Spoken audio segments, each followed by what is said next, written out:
Joining me today is Dr. David Callaghan. He is the chair of the Department of Theater at the University of Montevallo. Dr.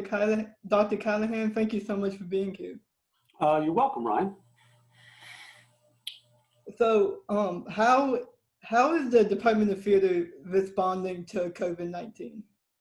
Sure. Well, obviously the pandemic has affected all of us, but the theater industry, kind of in the late spring, really shut down nationally, right? Because we had sort of the issue of, just such close proximity within a building.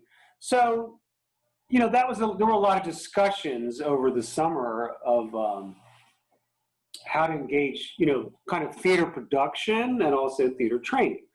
So we've taken a very cautious approach, and I think kind of nationally, very, very few college theater programs are doing shows right now.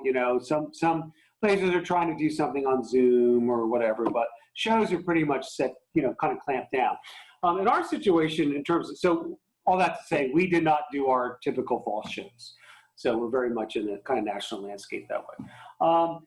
Having said that, we just opened the Center for the Arts here, and there's some very, very large classrooms. So a lot of classrooms in Montevallo were on the smaller size and had to go hybrid and such. So we had to do that with some of our classes, but we've been able to have the majority of our acting classes, and we have one directing class this semester, also our dance classes in person in the rooms, because, when we sort of accounted for size of room, number of students, we could have kind of a safe social distancing factor. So we've been lucky that way. There are other schools doing that too, but there are many, many theater departments that, have had to have classes online, that sort of thing. So we've been very fortunate that way.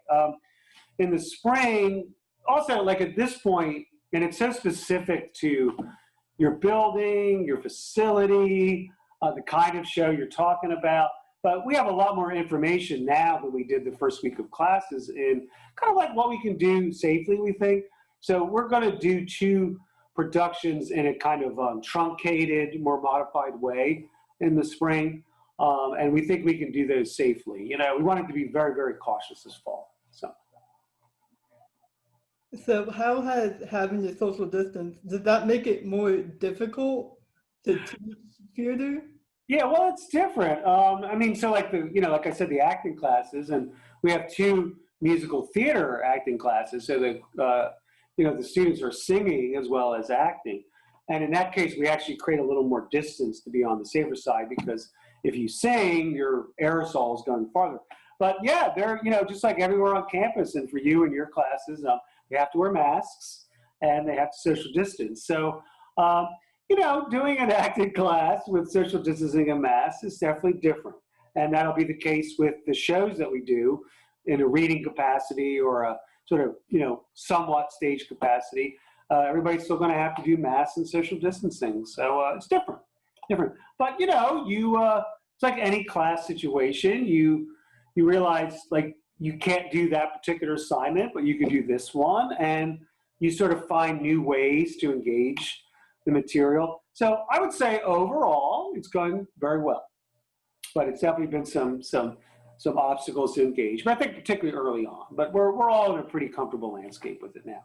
So how's it been for you with your classes wearing a mask? So has the pandemic, has it changed the way that you and some of your colleagues, like, has it changed the way that you guys teach, or are you guys still teaching the same things in the same right way? Yeah, yes and no. Okay, we didn't have to cancel any classes this semester. We did have to change the modality or the way we were teaching it in some instances.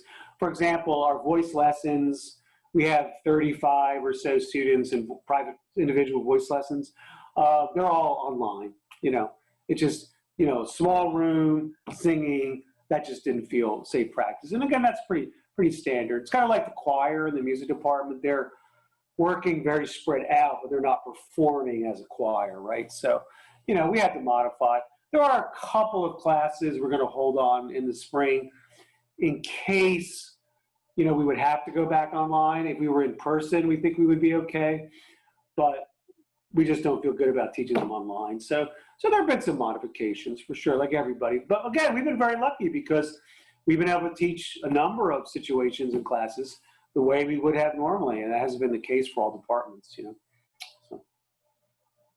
Well, that's all the questions I have. Is there anything that you'd like to add?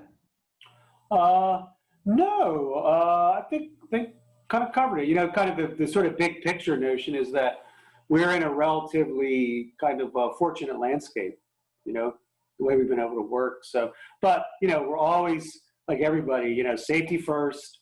Safety is, you know, the paramount goal. And then you sort of see what else you can do, you know. So well, I wish you well. I know it's a different semester for all of you students, and hope that things are going well for you. All right, well, thanks again for being here. Okay, Brian, pleasure to meet you. Take care. You too.